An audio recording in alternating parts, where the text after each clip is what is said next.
Hey guys, Matt, aka Thanatos here. I'm going to be doing another haul for you guys today. It's been a little bit since I did my conclusion to the deployment haul, so I figure now's a good opportunity. I did get a lot of books in, a couple Grails, so I'll be going over those today, and maybe later today I might do a Green Lantern collection. I figure I'll show off some of my keys, as that is the majority of my collection. But today I do have two pretty big Grails, and I guess just a bunch of other stuff I've picked up over the past few weeks. So without further ado, let's get started. So first, I picked up from Aspen the Michael Turner variants to Superman Batman number 8. And these are just covers A and B. Cover C I already had graded and sold.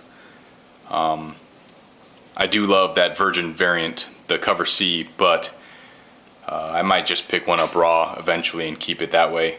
But these are beautiful Michael Turner covers, and I'll probably hold on to these for a little bit.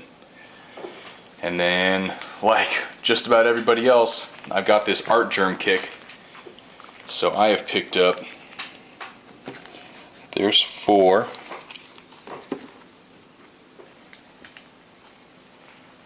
And here's another 5 of Supergirl number 12, the Art Germ variant, cover B.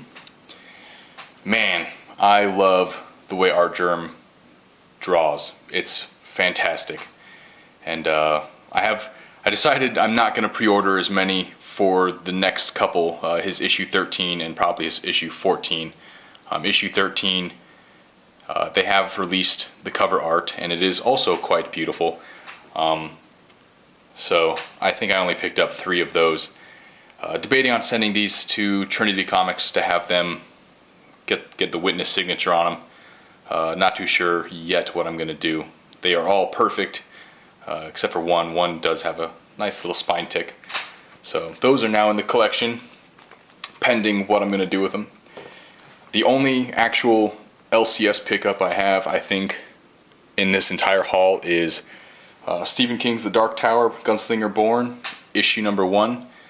The LCS owner actually mentioned that this might be the find of the week, which kind of has me questioning whether or not I should be going back to the LCS. I feel like there are better things to be found than The Dark Tower, number 1. Of course, my hauls wouldn't be very good without my Rick and Morty comics. Rick and Morty number 6 variant, The Ball Fondlers. One of my favorite Rick and Morty comic covers. It's awesome. And then we have a comic that I had ordered from the UK, Rick and Morty number 1, the variant cover, signed by Mark Ellerby. Definitely had a scare with this. I ended up having to buy a new mailbox because of this issue. My mailman has been notorious about placing do not bend envelopes in my mailbox, completely bent in half and stuff. Besides this comic, my diploma was also sent and bent the same way, so I definitely got a nice big mailbox, and luckily there was no damage to this book. It was just rounded a little bit, which putting it in a bag with a board fixed that issue. Next up we have a comic, another comic, Rick and Morty number 3, the variant, or I think this might be the actual regular cover, but it is signed by C.J. Cannon, the cover artist, with a nice little remark of a Rick and an American flag. This was a post-deployment, so awesome of Miss Cannon. Picked this up from a friend of mine on the forums, Rick and Morty number 1, another BAM variant. This one's perfect. I will probably be trying to send this off the Trinity to get a Justin Roiland signature. Very elusive Justin Roiland signature. I think that's it for my Rick and Morty's for now. Let me move these out of the way.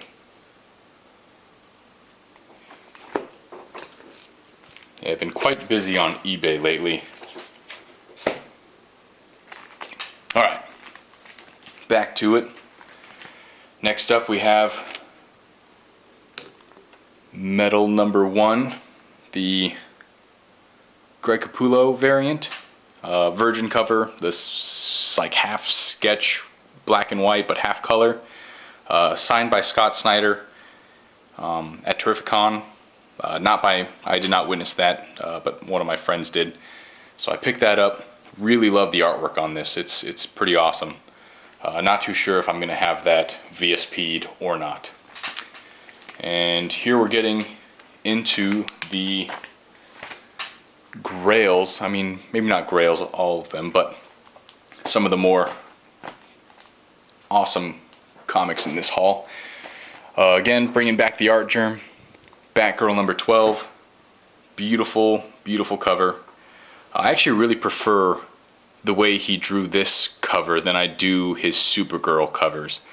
The Supergirl covers look almost too smooth and too, I don't know how to say it, like girly, but this Batgirl, she looks like she just got done kicking some ass and is ready for more, and looks really cool. So I'm really happy I got that in the collection.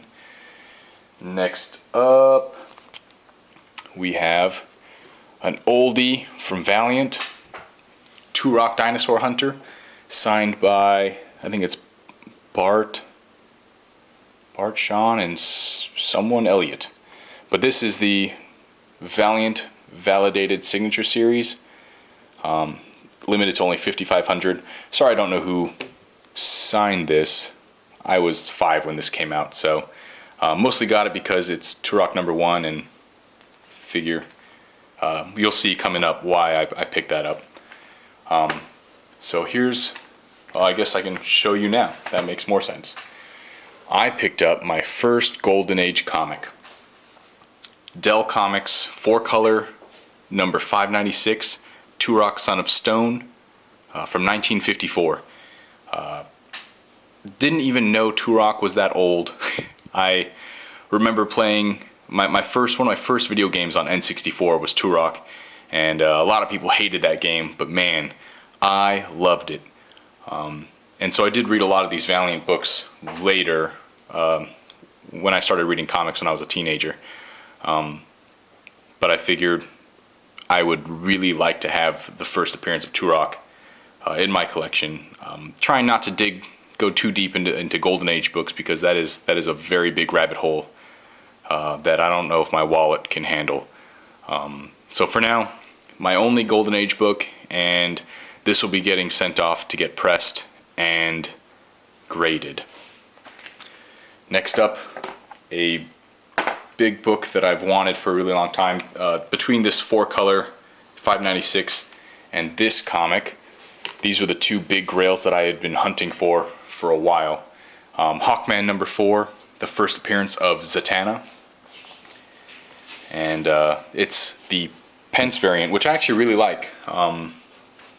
I don't like it when the Pence stamp is published, like a published Pence stamp, but I do really like these old comics that have the ink stamp, because it just has a really cool, like, historical feel to it and adds a lot of character to the comic. But Zatanna is my favorite heroine, and so this was definitely a book that I wanted to get, especially if Justice League Dark and all that happens. I'm assuming the price on this will eventually go up, but this is still a fairly inexpensive Grail comic, Grail key issue to get. I kind of wish she was on the front. The first page has this beautiful picture of Zatanna on it. Kind of wish they had included that in the front cover. Gonna take these down. And then the last book, which was in my deployment haul, I actually got 2 of them back, and they both came back the same grade, but I already sold one of them, and this is my keeper copy. And I think the light is actually better on this side. But this is my Rick and Morty number 1 first print, back from CBCS. I got a 9.6. Has 1 spine tick. one spine tick keeping it from a 9.8, but beautiful copy. Getting harder and harder, maybe not harder to find, but more out of range as far as price is concerned. These are definitely selling for a lot more than I ever expected, probably more than anyone expected. So if you do manage to find one of these between, I don't know, even $100 to $150 raw, I would highly suggest picking it up, depending on the condition of the book. So that's it for now. Let me bring these back up. Hawkman number 4. Some beautiful covers and beautiful books. And that Two Rocks on a Stone. Those are my two big key issues for this haul. So anyway, I appreciate you guys watching, and I hope you guys have a great day. I will hopefully be making more videos. Been kind of busy with a little kiddo and everything, so, and the beginning of school. But I'll do my best to upload more. But until then, again, I appreciate you guys watching, and if you enjoyed this video, don't forget to hit the like button. Have a great day, guys.